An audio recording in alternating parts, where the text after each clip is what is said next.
जो स्त्री अपने पति के साथ रात में नहीं सोती, वह इस कहानी को ध्यान से सुन ले ताकि बाद में पछताना न पड़े। आज हम एक बहुत ही महत्वपूर्ण विषय पर चर्चा करने जा रहे हैं जो आपके जीवन को बेहतर बना सकता है। आज का विषय है जो स्त्रियां रात्रि में अपने पति के साथ नहीं सोती या उन्हें साथ सोने नहीं देती, उनका जीवन बाद में क्यों कठिन हो जाता है। हम सभी जानते हैं कि पति पत्नी का साथ सोना उनके रिश्ते की मजबूती के लिए कितना अहम है, लेकिन क्या यह सिर्फ एक आदत है या इसके पीछे गहरी वजहें छिपी होती हैं? और जब कोई इस आदत को छोड़ देता है तो क्या होता है? इन सभी सवालों के जवाब हम आज आपको एक दिलचस्प कहानी के माध्यम से देंगे। साथ ही हम आपको उन 3 गलतियों के बारे में बताएंगे जिन्हें करने के बाद इंसान को पछताना पड़ता है। तो दोस्तों, वीडियो के अंत तक हमारे साथ बने रहिए। जो बातें हम आपको आज बताएंगे उन्हें ध्यान से सुनिए और अंत में कमेंट बॉक्स में राधे कृष्णा जरूर लिखें। भगवान कृष्ण आपकी सभी इच्छाएं पूरी करेंगे। अब हम शुरुआत करते हैं एक खास कहानी से। एक समय की बात है, देवर्षि नारद भगवान नारायण का जाप करते हुए पृथ्वी लोक में भ्रमण कर रहे थे। तभी उनकी नजर एक व्यक्ति पर पड़ी जो रात के अंधेरे में तेजी से जंगल की ओर जा रहा था। देवर्षि नारद यह देखकर चौंक गए। उन्होंने सोचा, इतनी रात में जब सभी लोग अपने घरों में आराम से सो रहे होंगे, यह व्यक्ति अकेला जंगल की ओर क्यों बढ़ रहा है? यह सोचकर उन्होंने उस व्यक्ति का पीछा करना तय किया। देवर्षि नारद आकाश मार्ग से उस व्यक्ति के पीछे पीछे चलने लगे। वह व्यक्ति लगातार जंगल की ओर बढ़ता गया और कुछ समय बाद वह एक झोपड़ी के पास पहुंचा, जहां एक अत्यंत सुंदर स्त्री झोपड़ी के बाहर खड़ी थी। वह बहुत सुंदर दिखाई दे रही थी। उस स्त्री ने जब उस नौजवान को आते हुए देखा तो कहा, आइए, मैं आपका काफी देर से इंतजार कर रही थी, आप देर से आए। नौजवान ने जवाब दिया, हे प्रिय, आज मेरी पत्नी काफी देर में सोई, इसलिए मुझे आने में देर हो गई। स्त्री ने कहा, कोई बात नहीं, भला आप आए तो सही। मुझे भी आज अपने पति को सुलाने में थोड़ी देर हो गई, लेकिन फिर भी मैं आपसे पहले आ गई। प्रिय दर्शकों, देवर्षि नारद इन दोनों की बातें सुन रहे थे। तभी स्त्री ने कहा, चलिए अब हम जल्दी से झोपड़ी के अंदर चलते हैं और जिंदगी का असली आनंद लेते हैं। यह कहकर दोनों झोपड़ी के अंदर चले गए। देवर्षि नारद यह देखकर आश्चर्यचकित हो गए और बोले, ओह, यह कैसी पृथ्वी लोक की स्त्री और पुरुष हैं, विवाहित हैं और फिर भी अपने अपने जीवन साथी को धोखा दे रहे हैं। इन्हें न शर्म है न किसी बात का भय। पति पत्नी के साथ विश्वासघात करना कितना बड़ा पाप है। इस घटना को देखकर देवर्षि नारद के मन में कई सवाल उठने लगे। उन्होंने इन सवालों का उत्तर जानने का निश्चय किया और नारायण नारायण का जाप करते हुए आकाश मार्ग से कैलाश पर्वत की ओर चल दिए। कुछ ही समय बाद देवर्षि नारद कैलाश पर्वत पहुंच गए, जहां भगवान शिव अपने आसन पर विराजमान थे। देवर्षि नारद को आते देख भगवान शिव ने कहा, आइए देवर्षि नारद, कैलाश पर्वत पर आपका स्वागत है। देवर्षि नारद ने प्रणाम किया और कहा, हे प्रभु, आज मैं पृथ्वी लोक का भ्रमण करने गया था। वहां मैंने एक विचित्र घटना देखी। उस घटना ने मेरे मन में एक बड़ा प्रश्न उत्पन्न कर दिया। उसी प्रश्न का उत्तर जानने के लिए मैं यहां आया हूं। कृपया मेरी शंका का समाधान करें, यह आपकी बड़ी कृपा होगी। भगवान शिव ने कहा, देवर्षि नारद, आप निश्चिंत होकर अपना प्रश्न पूछिए, मैं आपके प्रश्न का उत्तर अवश्य दूंगा।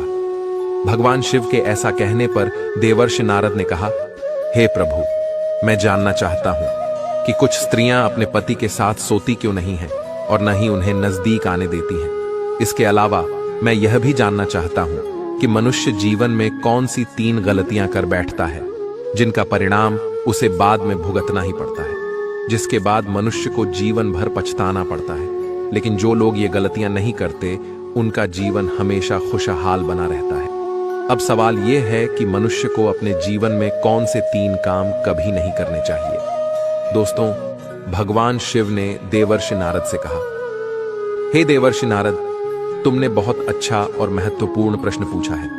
यह प्रश्न प्रत्येक मनुष्य को अवश्य जानना चाहिए, क्योंकि कुछ लोग जवानी में की गई गलतियों के कारण अपना पूरा जीवन बर्बाद कर लेते हैं। जो लोग अपनी जिंदगी को खुशहाल बनाना चाहते हैं, उनके लिए इन बातों को जानना अत्यंत जरूरी है।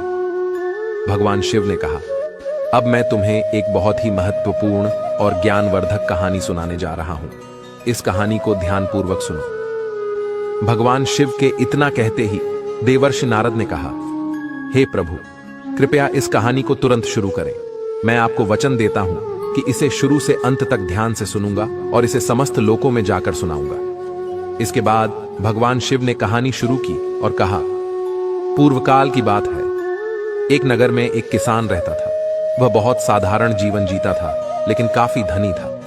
किसान अपनी कड़ी मेहनत के कारण खेती में बहुत अच्छा करता था। उसकी फसल हमेशा अच्छी होती थी और वह अनाज बाजार में बेचकर काफी पैसा कमा लेता था। किसान का एक बेटा था जिसका नाम राघवेंद्र था। किसान अपने पुत्र से बहुत प्रेम करता था और उसे पूरी आजादी दे रखी थी। लेकिन कहते हैं, अधिक आजादी बच्चे के लिए हानिकारक होती है। राघवेंद्र भी गलत संगत में पड़ गया। गलत संगत के कारण राघवेंद्र ने जुआ खेलना शुरू कर दिया। वह अपनी कम उम्र में ही बुरी आदतों का शिकार हो गया। काम वासना को शांत करने के लिए वह वेश्याओं के पास जाने लगा। एक दिन किसान को यह सब पता चला कि उसका बेटा जुआ खेलता है, शराब पीता है और बुरे रास्ते पर चल पड़ा है। किसान यह जानकर बहुत परेशान हो गया। वह सोचने लगा कि आखिर कहां चूक हो गई जिसने मेरे बेटे को इस हाल तक पहुंचा दिया। इसका खर्चा बहुत बढ़ गया था। किसान ने सोचा, अब कोई उपाय करना होगा। फिर उसने निर्णय लिया कि अपने पुत्र राघवेंद्र का विवाह कर देना चाहिए। किसान को लगा कि जब उसका विवाह हो जाएगा और उसकी पत्नी घर आएगी तो वह उसे समझा सकेगी और उसे सही रास्ते पर ला सकेगी। यह सोचकर किसान ने राघवेंद्र का विवाह करवा दिया। विवाह के बाद राघवेंद्र घर पर ही रहने लगा, क्योंकि उसकी पत्नी बहुत ही सुंदर और गुणवान थी। कुछ समय बाद राघवेंद्र के माता पिता वृद्धावस्था में पहुंच गए और एक दिन वे इस संसार से विदा हो गए। दोस्तों, कहानी को आगे बढ़ाते हुए भगवान शिव ने कहा, हे देवर्षि नारद, अब असली कहानी शुरू होती है। राघवेंद्र की पत्नी की सुंदरता ने उसकी काम वासना को शांत कर दिया था, लेकिन उसकी जुआ खेलने की बुरी आदत अभी भी जारी थी। धीरे धीरे उसने अपनी सारी संपत्ति जुए में हार दी। अब उसके पास न धन बचा था, न ही कोई हुनर। भगवान शिव ने कहा, एक दिन उसकी पत्नी ने उससे कहा, अब हमारे पास कुछ भी नहीं बचा। तुम राजा के पास जाकर कोई नौकरी क्यों नहीं ढूंढते, ताकि हम अपने जीवन का गुजारा कर सके। भगवान शिव ने समझाया, हे नारद, जब कोई व्यक्ति राजा के पास नौकरी मांगने जाता है तो राजा सबसे पहले यही पूछता है कि वह क्या कर सकता है। यदि उसके पास कोई हुनर होता है तो उसे काम मिल जाता है, लेकिन यदि वह कुछ भी नहीं कर सकता तो उसे बेकार समझकर लौटा दिया जाता है। इंसान की कला ही उसकी असली पहचान होती है। राघवेंद्र के पास न धन था न कोई कला। वह अपने जीवन के ऐसे मोड़ पर आ गया था जहां केवल पछतावा ही बचा था। उसके 2 पुत्र भी थे जिनका विवाह करना था। घर चलाना मुश्किल हो गया था। राघवेंद्र दाने दाने को मोहताज हो गया और अपनी जीवन शक्ति पूरी तरह बर्बाद कर चुका था। एक दिन राघवेंद्र अपनी पत्नी के पास काम वासना के भाव से गया। तब उसकी पत्नी ने उससे कहा, इस संसार में सबसे बड़ा सुख केवल काम वासना में नहीं है। सच्चा सुख जरूरतमंद लोगों की मदद करने में है। जो लोग केवल अपनी इच्छाओं के पीछे अंधे हो जाते हैं, वे बर्बाद हो जाते हैं। फिर उसकी पत्नी ने कहा, हे स्वामी, अब मैं तुम्हें 3 सबसे बड़ी गलतियों के बारे में बताने जा रही हूं। तुम इन्हें बहुत ही ध्यान से सुनो। मनुष्य 3 बड़ी गलतियां करता है, जिन्हें कुछ लोग अनजाने में करते हैं और कुछ लोग जानबूझकर। लेकिन ये गलतियां उन्हें जीवन भर पछताने पर मजबूर कर देती हैं। पहली गलती, जीवन के शुरुआती दिनों में अच्छी शिक्षा और हुनर न सीखना। जो लोग अपनी जवानी में शिक्षा और हुनर की अनदेखी करते हैं, उन्हें अपने करियर और जीवन में कई परेशानियों का सामना करना पड़ता है। यह गलती आपके पूरे जीवन को प्रभावित कर सकती है। दूसरी गलती, कामों को टालने की आदत। अगर आप अपने जवानी के दिनों में काम को समय पर पूरा नहीं करते और समय को सही तरीके से इस्तेमाल नहीं करते, तो आगे चलकर अपने लक्ष्यों को हासिल करना बेहद मुश्किल हो जाता है। तीसरी गलती, गलत संगत में रहना। यदि आप अपनी जवानी में गलत संगति में पड़ जाते हैं और बुरी आदतों का शिकार हो जाते हैं, तो यह आपकी तरक्की को रोक देता है और आपको बर्बादी की ओर ले जाता है। और सबसे महत्वपूर्ण बात, सेहत का ध्यान न रखना। अगर आप अपने शारीरिक और मानसिक स्वास्थ्य का ध्यान नहीं रखते तो भविष्य में कई बीमारियों का सामना करना पड़ सकता है। इसलिए अपनी सेहत का विशेष ध्यान रखना बहुत जरूरी है। फिर पत्नी ने कहा, तुमने अपनी जिंदगी की शुरुआत ही गलत की, इसलिए आज हमें इतनी मुश्किलों का सामना करना पड़ रहा है। अब मैं तुम्हारे साथ काम क्रिया नहीं करना चाहती, न ही तुम्हारे साथ सोना चाहती हूं। मेरी उम्र अब आधी से अधिक हो चुकी है और मैं अब भगवान की सेवा में अपना समय लगाना चाहती हूं। यह वही समय है जब हमें अपनी आत्मा को परमात्मा से जोड़ना चाहिए। युवावस्था तक लोगों का जीवन ब्रह्मचारी होता है। इसके बाद वे विवाहित जीवन में प्रवेश करते हैं, पुत्र की कामना करते हैं और फिर वृद्धावस्था में ब्रह्मचारी जीवन की ओर लौट जाते हैं। अब वृद्धावस्था को बर्बाद नहीं करना चाहिए। पूजा, सत्संग और भजन करने का यह सही समय है। मैं अपने जीवन को और अधिक बर्बाद नहीं करना चाहती। अब तो तुम समझ ही गए होगे कि मैं तुम्हारे साथ क्यों काम क्रिया नहीं करना चाहती और क्यों तुम्हारे साथ सोना नहीं चाहती। अब हमारा जीवन केवल एक ही लक्ष्य पर केंद्रित होना चाहिए। अब हमें अपने बच्चों का विवाह कर देना, फिर मेहनत पर ध्यान दो और काम क्रिया को भूल जाओ। भगवान हम लोगों की जरूर सुनेंगे। मित्रों, कहानी को आगे बढ़ाते हुए भगवान शिव कहते हैं, देवर्षि नारद, राघवेंद्र की पत्नी ने सही कहा था कि जो मुझसे सच्चे मन से जुड़ते हैं उन्हें कभी किसी चीज की कमी नहीं होती। फिर क्या हुआ? एक दिन उस औरत को एक बूढ़ी महिला मिली।